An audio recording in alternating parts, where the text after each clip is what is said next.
Assalamualaikum warahmatullahi wabarakatuh.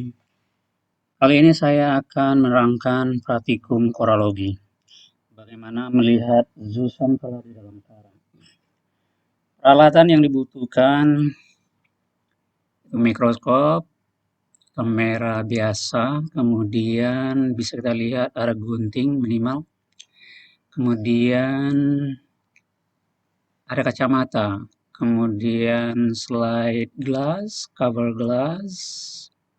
Ini peralatan minimum untuk ini botol sampel. Kemudian bisa juga kita lihat bahan refraktometer. Dan ini adalah zooxanthella, kemudian inilah adalah karang. Bisa kita lihat ya, yang pertama tentu bisa kita melihat laut, dan di dalam laut tentu harus ada terumbu karang. Dan kali ini kita melihat ada lamun. Biasanya lamun ini akan berdampingan dengan karang. Kemudian ini pada dasar masih lamun, dan ini yang dikatakan karang, yang pada dasarnya ini sudah memutih. Sebab karena karangnya telah memutih disebabkan oleh temperatur yang telah naik sekitar 31. Sementara karang ini hidup di daerah yang dangkal. Oleh sebab itu, karangnya sebagian besar sudah memutih atau bleaching, dan sebagian kecil masih ada yang berwarna normal. Kita akan mencari sampel yang berukuran kecil yang bisa diangkat ke atas. Ini dia. Ini sebagian kecil, sebagian kecil karangnya masih hidup, dan yang sebagian besar ini sudah mati dan sudah ditutupi oleh alga. Bisa kita lihat tonjolan-tonjolan ini adalah yang masih hidup. Kita akan coba ambil sebagian, akan kita taruh di dalam botol sampel. Dan ini sampelnya agak berat juga, akan tapi bagaimanapun ini akan kita angkat ke atas, mengingat sampelnya yang lumayan kecil ya pada dasarnya, walaupun ada 1, 2, 3, 4. Jadi yang 4 ini adalah yang berwarna coklat, ini yang masih hidup, yang lainnya ini sudah mati. Agak sulit juga mengambilnya, dan kita ambil hanya sedikit. Nanti akan kita taruh di dalam botol ini. Nanti akan kita bawa ke darat, dan mudah-mudahan ini bisa, sebab kita hanya mengambil dengan gunting yang seharusnya kita gunakan tang kakak tua, akan tetapi kami lupa membawanya sehingga yang kita gunakan hanya gunting. Bagaimanapun ya, sampelnya ini bisa kita ambil karena yang dibutuhkan hanya sedikit. Dan oke, udah dapat. Kita masukkan ke dalam botol sampel ini. Kemudian sudah ada 3 nih botolnya.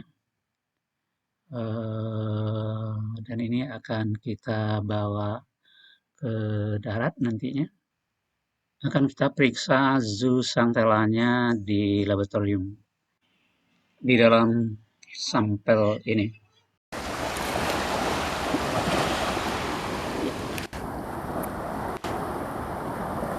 Ini adalah 3 sampel yang sudah diambil tadi dan akan dibawa ke lab.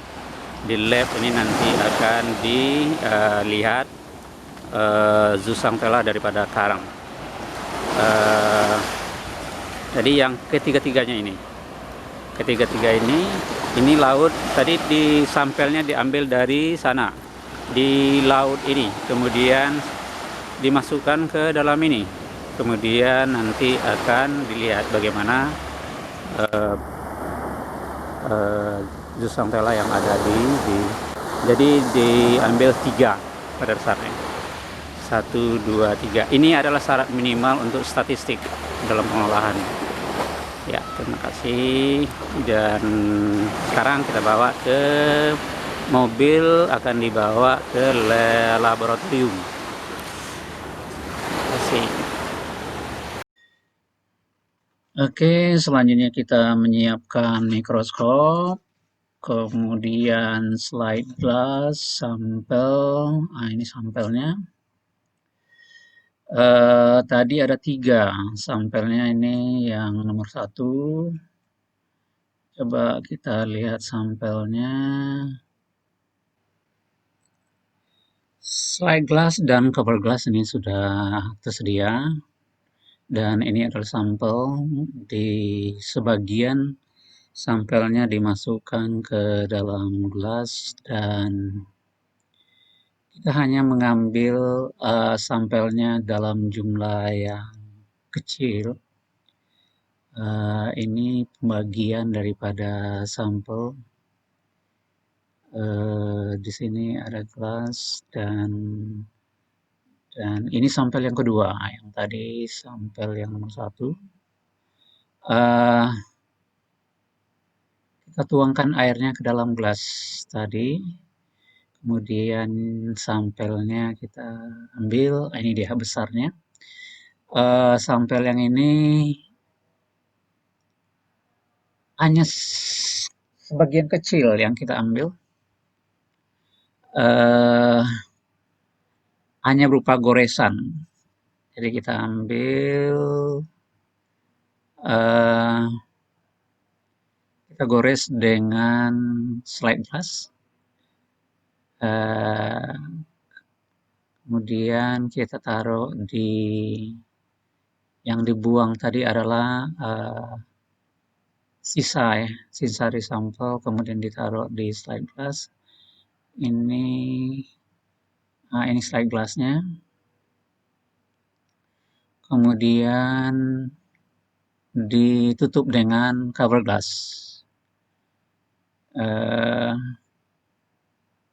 Dan ini pada dasarnya masih besar ya ukuran sampelnya, jadi kita perkecil dia. Yang sisanya kita taruh hanya sebagian kecil, ini dia. Ditutup dengan cover glass. Ini kelihatannya masih besar ya. Ini kelihatannya masih besar, jadi harus kita buang. Kita pisahkan dengan slide glass. Yang satu lagi kita pisahkan. Jadi bisa kita lihat sampel yang diambil itu sedikit sekali pada dasarnya. Kita tutup dengan cover glass kembali. Kemudian kita lihat ya di bawah mikroskop. Kemudian kita taruh sebaik mungkin.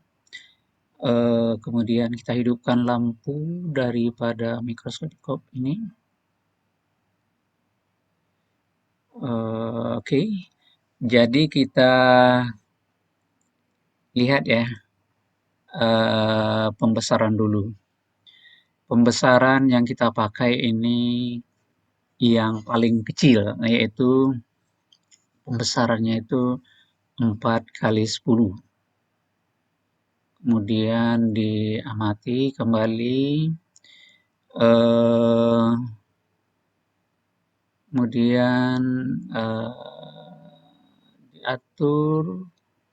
Nah, ini 4 tadi, kemudian kita ambil yang 10. 10x10 berarti ini 100, di atas 10, di bawah 10. Jadi kita lihat kembali. Kemudian setelah kelihatan, kemudian digeser kembali. eh, ya kita ambil lagi slide yang baru. Tadi ada 2 ya yang kita sudah siapkan. Kita bandingkan antara 1 dengan 2 ini. Kemudian kita lihat juga dengan memakai pembesaran yang terkecil, yaitu 4 kali 10, di atasnya ada 10, kemudian di bawahnya ada 4, kemudian jadi kita bisa lihat ini yang 10, yang ini 4.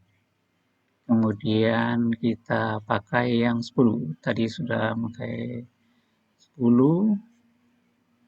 Kemudian kita lihat kembali melalui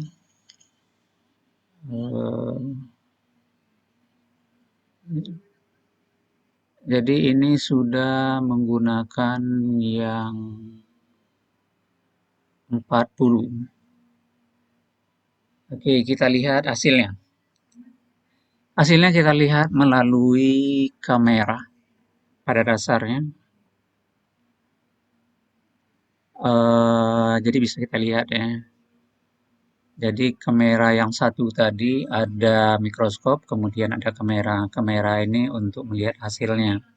Jadi hasilnya bisa dilihat melalui kamera ini. Ini dia zooxanthella yang selalu kita bicarakan. Ya, jadi jelas sekali.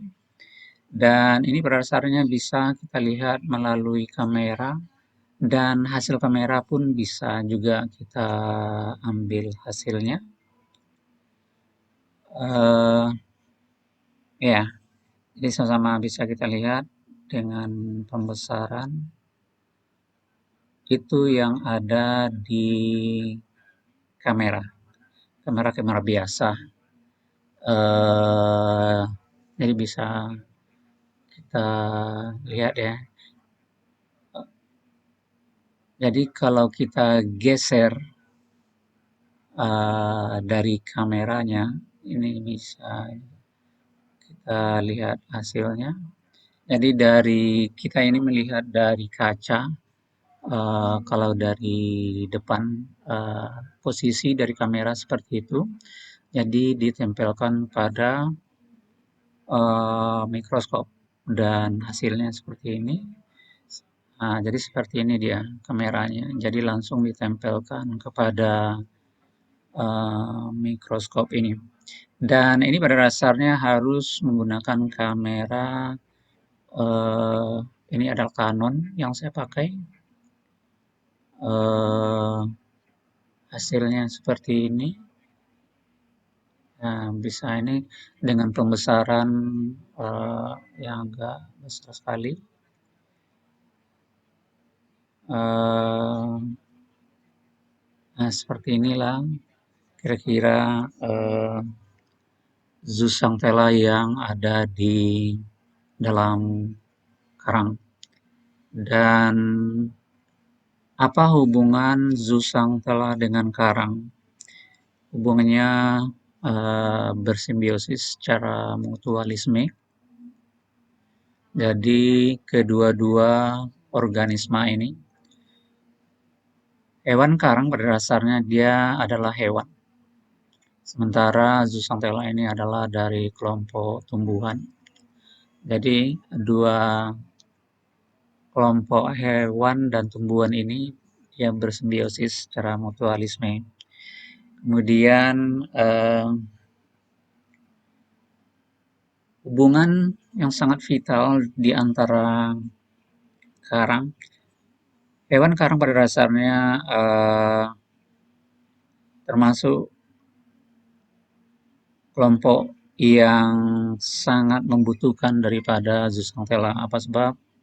Kalau seandainya zooxanthella ini keluar dari karang, faktornya ini banyak sekali.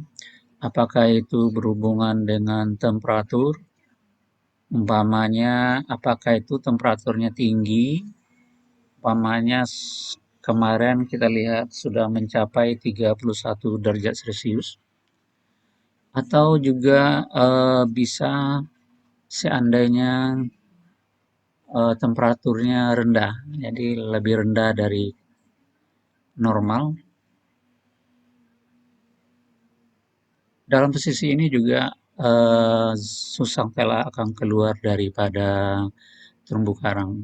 Jadi susang tela ini hidup dia di dalam endodermis daripada karang. Apabila dia tidak sesuai kondisi lingkungan dengan yang diinginkannya, dia akan keluar. Apabila zooxanthella keluar daripada tubuh karang, hewan karang ini akan menjadi putih warnanya, yang selalu disebut dengan kondisi bleaching. Jadi apabila karang ini sudah memutih, ini menandakan bahwa karang ini dalam keadaan sakit, atau boleh jadi uh, kondisinya tidak menguntungkan lagi. Apa sebab sekitar 9 atau mencapai 98% uh, kondisi daripada karang ini tergantung kepada zooxanthella. Jadi sampai 90% kebutuhan daripada karang ini berasal dari zooxanthella ini. Jadi dalam artian apabila hewan karang ini tidak mendapatkan makanan dari luar, umpamanya hanya berasal dari zooxanthella saja, karang ini sudah bisa memenuhi kebutuhan hidupnya. Apakah itu untuk bereproduksi, untuk tumbuh, apa sebab tadi saya sampaikan yaitu sampai 98% kebutuhan daripada hewan karang ini berasal daripada zooxanthella. Dan juga tadi saya katakan yaitu seluruh kebutuhan daripada karang ini berasal dari zooxanthella. Jadi dalam artian apabila umpamanya karang dalam uh, ya dalam waktu berhari-hari tidak mendapatkan makanan, otomatis ini karang tidak akan terganggu, apakah itu pertumbuhan, apakah itu berhubungan dengan kegiatannya yang lain. Uh, jadi pada dasarnya karang ini adalah memang berupa karnivora. Jadi makanannya berasal dari makhluk hidup yang berukuran kecil, dan ini bisa kita lihat ya. Ini ada zooxanthella, ada juga ini nematosid. Nematosid yang ada pada karang hanya satu ya, satu. Oke, kita lanjut kepada zooxanthella yang kita lihat langsung di dalam kamera. Beginilah kondisi daripada zooxanthella yang ada di dalam karang ini. Jadi sangat banyak sekali pada dasarnya. Dan ini kebetulan ini sangat banyak dia terjadi berdempet-dempetan. Jadi kita lakukan pembesaran, dia akan berubah. Ini disebabkan oleh terjadi penumpukan zooxanthella di dalam slide glass tadi. Jadi bukan satu. Jadi jumlah daripada zooxanthella ini di dalam karang yaitu sekitar 1, sampai 9, kali 10 pangkat 6 sel per sentimeter biji sangkar. Ini adalah yang kita ini adalah Zooxanthellae nematosid tadi. Ini satu nematosid yang besar ini, dan ini dari kelompok Lostrik, dan bisa kita lihat yang lain. Ini Large Lostrik, kemudian yang lain, ini dia. Ini juga spesies yang sama daripada nematosid, dan ini juga bisa kita lihat penumpukan daripada Zooxanthellae pada karang, dan ini adalah satu dan ini hanya secuil daripada sampel. Jadi bisa kita bayangkan berapa banyak Zooxanthellae yang ada pada karang ini. Ini ada yang bintik-bintik, yang Zooxanthellae ada yang berwarna ini, kemudian yang lain yang bintik-bintik ini adalah air pada dasarnya. Nah, ini juga terjadi penumpukan. Kalau ini hanya satu-satu, dan ini juga kembali. Ini adalah Lacholostrik. Ini adalah nematosid pada karang. Dan jadi kalau kita lihat hanya satu jenis daripada nematosid yang ada di dalam karang ini. Jenis lain yang tidak kelihatan, hanya satu nematosid, yang lainnya ya ini dari kelompok yang lain. Ini bisa kita lihat ya sangat indah juga pada dasarnya. Kalau kita lihat dari demikian kecilnya sampel yang kita gunakan, jadi terdapat banyak sekali makhluk lain ya yang berada di dalam karang ini. Begitu besarnya kekuasaan Tuhan ya. Terdapat ribuan sel Zooxanthellae di dalam karang ini. Ini dilihat lebih detail, bisa kita lihat ini adalah Zooxanthellae, dan Zooxanthellae ini adalah sumber daripada kehidupan dari karang. Jadi kalau seandainya karang tidak mengandung Zooxanthellae ini, karang itu tidak akan lama hidup. Apa sebab? Jadi 98% kehidupan karang berasal dari Zooxanthellae. Jadi karang itu seandainya tidak makan, dia tetap akan hidup, dan dia hidupnya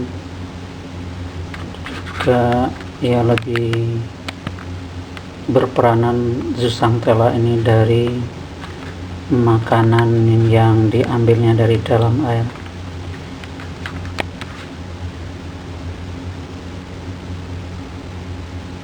Jadi inilah bisa kita lihat. Jadi di dalam penelitian juga bisa dilakukan densitas daripada karang. Apabila densitasnya menurun, berarti kesehatan karang itu akan terganggu. Jadi kalau umpamanya sama sekali habis Zooxanthellae daripada karang itu akan putih. Apa sebab? Warna daripada karang ini sebenarnya berasal dari Zooxanthellae-nya. Tadi di lapangan memang ada sebagian yang sudah memutih, dan harapan kita tentu karang ini akan bisa mentolerir suhu yang ada di laut, sebab suhu tadi itu sekitar 30 sampai 31, dan mudah-mudahan tidak naik menjadi apalagi sampai 33. Ini akan membahayakan kepada kehidupan sekarang. Mungkin itu saja yang bisa kami sampaikan. Terima kasih.